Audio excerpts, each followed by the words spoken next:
Should you get an iMac G3 or an iMac G4? Before I start this video, I just want to say that one isn't really better than the other. They both are from different eras and are good at their own things.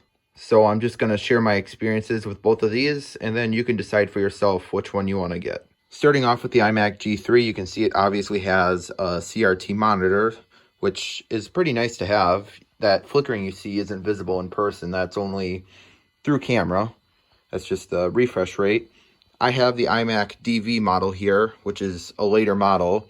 Mine is 400 megahertz and has 256 megabytes of RAM. That can be upgraded to 1 gigabyte, I'm pretty sure. The speakers and DVD drive do not work on mine. The speakers kind of rotted away. There's only one in there. That one's missing. I took it out to see if I can get a replacement, but had no luck on that. And the DVD drive, like let's say we were going to put in a disc. I'm pretty sure that's the belt squealing. I'm not going to let this go in there because I won't be able to get it out. Ironically, the older models have fixed both these issues. The speakers are made out of something completely different. They're more paper than foam. And this is actually a tray loading, but it is a CD drive and not a DVD drive like this one. But I don't think you'd be able to play DVDs on here anyways, just because it doesn't have the encoder to play the video. But I wouldn't necessarily recommend you go out and buy the older model just because they have their own issues. I think that the CRT with them is faulty and the flyback likes to fail on them. So the DVD drive and the speakers are a much easier fix than working with the high voltage CRT. The ports can vary from what model you get, but on the iMac DV it has audio out, microphone, 2 FireWire 400 ports, a modem, a reset switch, and some other technical button, 2 USB ports, USB 1.1 I think, and Ethernet. I do have a wireless keyboard and mouse plugged into this just because it only has 2 USB ports and I don't have the Apple keyboard with the USB ports on each end.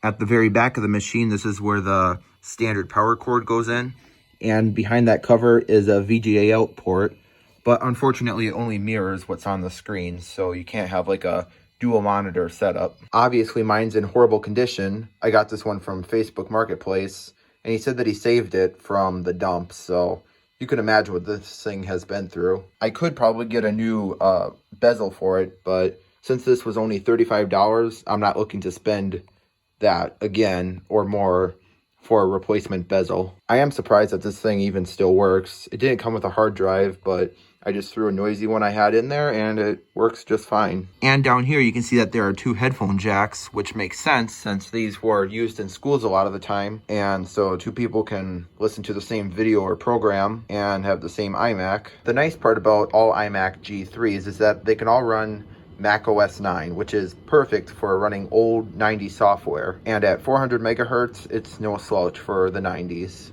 This thing has no trouble running Doom, Wolfenstein 3D, anything you could really think of from the 90s or the classic Mac era. There's a really nice website called the Macintosh Garden where you can download all sorts of abandonware for Macs like this, and like this, but mostly like this. And this can emulate 68K processors too, so this is good for the late 80s and early 90s as well, although some of it might run too fast. I probably don't have to show you too much of this, but here's just the overall responsiveness of this computer running Mac OS 9. Just about everything is instant, and there's some nice programs you can get that will have a virtual optical disk drive, so you cannot use a disk in there. You can run Photoshop. Let's go ahead and open that up.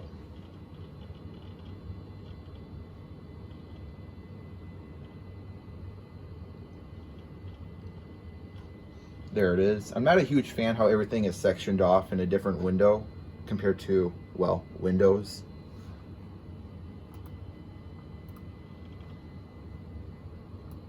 I have a picture of a Power Mac G5.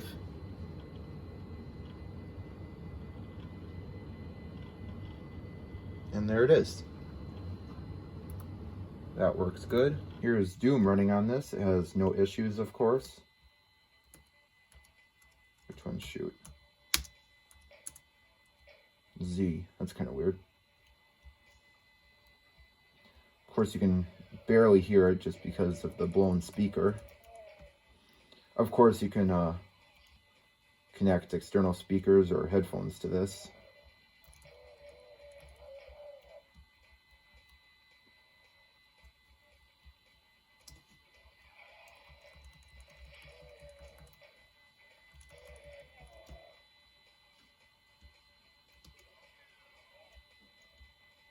Okay, great. So this can run any software from the 90s designed for Mac, and it'll do so just fine.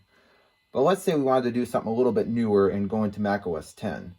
This is where this thing starts to struggle a bit. The nice part is you can dual boot Macs really easily, so I have both Mac OS 9 and Mac OS X on here.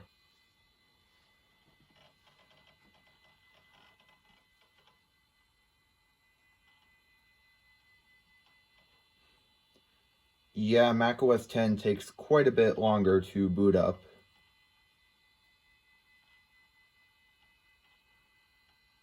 You can hear the hard drive has way more activity in this version. Yeah, it's still 400 megahertz, 256 megabytes of RAM. This is where it starts to slow down. It'll run the OS okay, but doing anything that this OS can take advantage of, like programs designed for this newer version, it just doesn't run so well. And that's because it's, well, 400 megahertz, and it also only has 8 megabytes of video memory. So as you could imagine, this can't run too much software in the 2000s. So that's where this thing kind of stops. You know, it just kind of doesn't run this so well, and can't do much more than the basics on this newer version of Mac OS. So that's where this thing can take over, because this was released in 2002.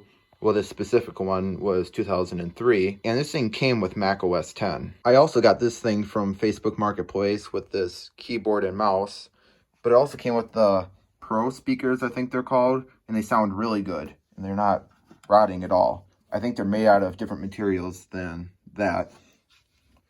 But this was quite a bit more than this one, but it's also in much better shape, other than a few dead pixels, and I had to replace a stick of RAM when I got it, just because I couldn't figure out what was going on, and it came down to the memory, long story short. But now this one is in pretty good condition, other than you can hear a bit of a noise when I move the screen. I think that's just the spring doing that. I don't know if that's normal, but obviously you can adjust the screen however you want. A lot of fun to mess with.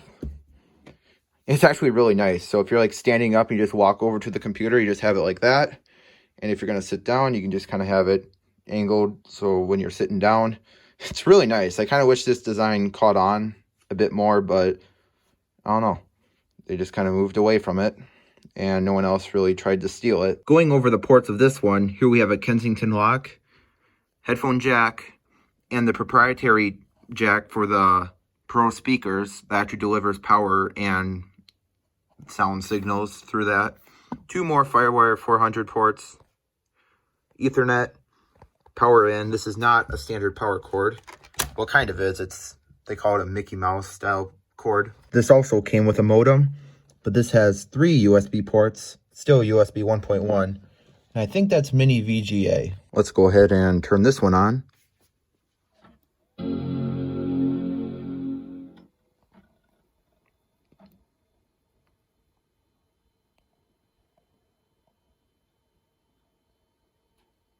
I much prefer the design of the DVD drive on this compared to the G3.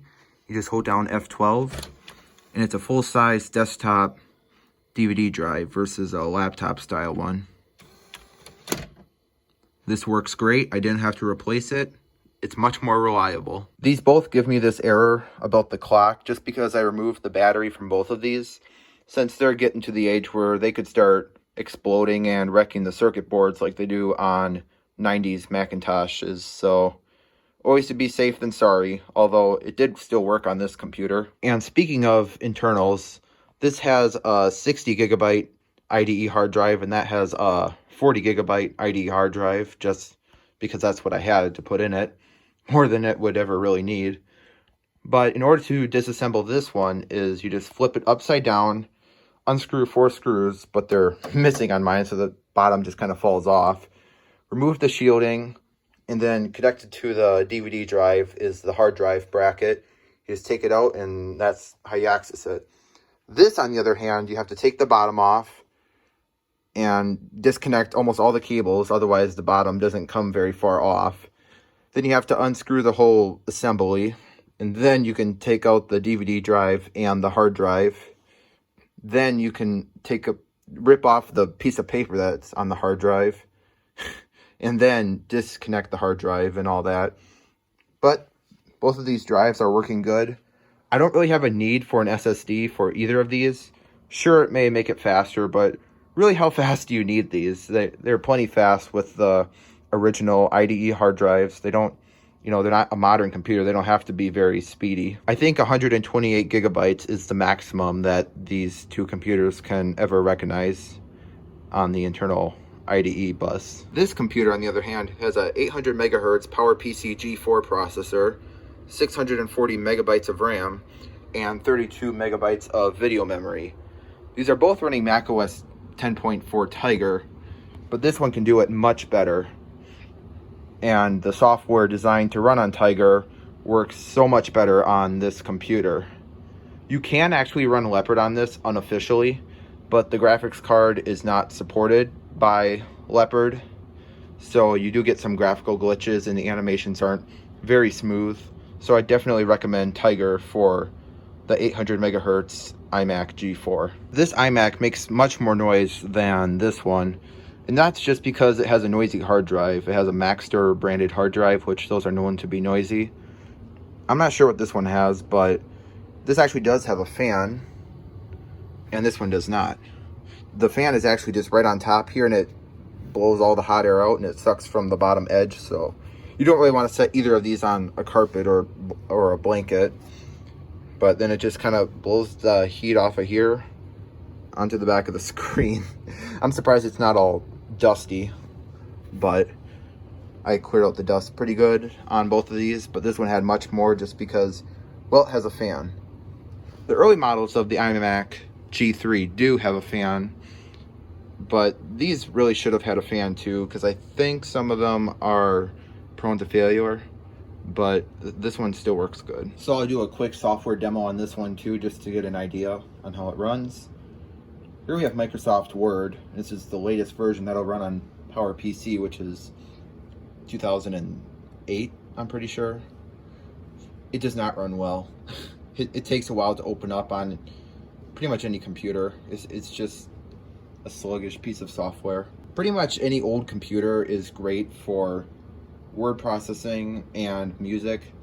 So that's one thing that both of these iMacs can do well. You can load up a word processor on the iMac G3 or on this one, and you have a good experience. But I don't think this version of Word will run on the G3, but it would be horrible anyways.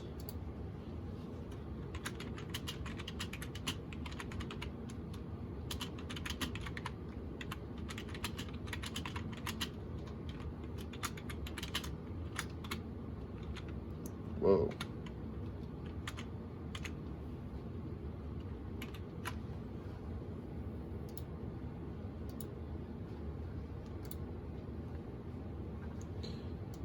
There it is. That works good. And of course you can do spreadsheets and all that. But this thing is actually much better for games. There's also a good game library for this for Mac OS X. I have some of these here: Bejeweled, Neverput, some sort of Lego building app. There's a version of Doom called Z-Doom, but you can actually run the original port of Doom, but there's a catch to it. Then there's much more modern applications.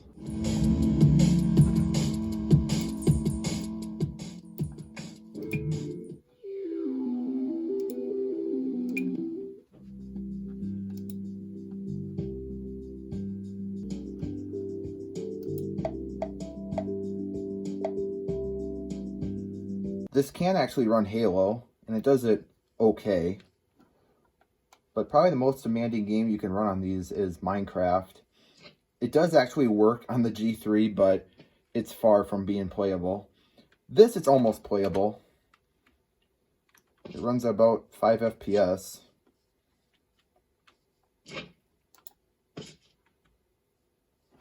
And not a great experience, but it really does show what it is capable of running. I don't really have anything more impressive than this on here, so. But yeah, as you can see, Minecraft on a 21-year-old computer. So let's say you wanted to play a game that wasn't designed for Mac OS X. Let's say you want one that was designed for Mac OS 9, like Unreal Tournament, which this iMac and the G3 both run really good. But let's go ahead and open that. As you can see, it's starting up in a separate window. It runs under an emulator since this isn't running Mac OS 9. And this iMac G4 cannot run Mac OS 9 officially. But as you see, you have to wait for Mac OS 9 to start up, and it will hinder the performance a bit. You don't actually get to use Mac OS 9. It just starts it up and runs it in the background. Then it lets you run your software.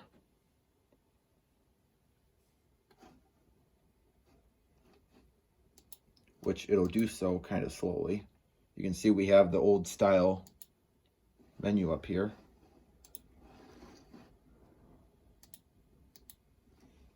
And it's kind of freezing up. So not the best experience for older software. And this iMac can't run Mac OS 9, but if you were to get the 700 megahertz version of the iMac G4, you can. See, now it's finally getting into the game.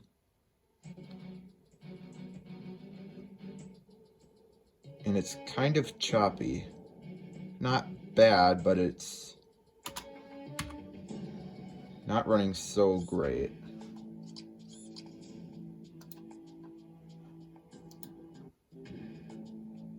I have two mouse cursors. What's going on here?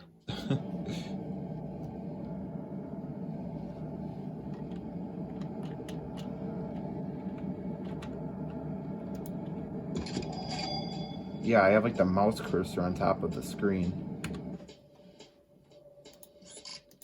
There's probably a fix for that, but that's pretty awkward. Obviously, Mac OS 9 applications aren't the best for this. But, so that really does make each of these computers good for their own era. This is great for early Mac OS X software, and this is good for late 90s software. Well, all the 90s. As you can imagine, both of these iMacs aren't so great for modern web browsing. This one is a little bit better, and this one is just not so great. There are modern-ish browsers designed for these, called 10.4fox or Interweb PPC and Arctic Fox. You can look them up. Yeah, they both perform really bad on these. If you had like an iMac G5 or a PowerMac G5 of some sort, it probably would run better. But I don't know. It might just not be optimized well either. But if you wanted to get an iMac G4 and you wanted to run older Mac games from the 90s, if you got the 700 megahertz model, it can run Mac OS 9.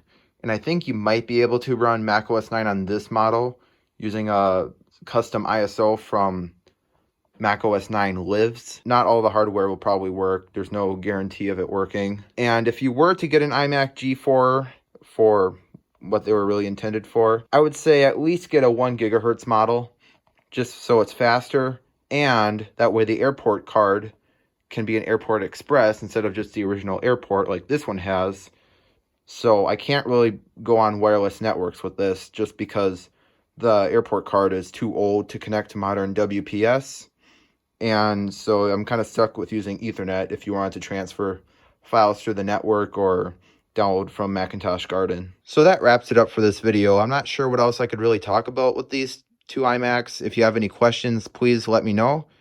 And I hope you enjoyed this video. Thanks for watching. Bye.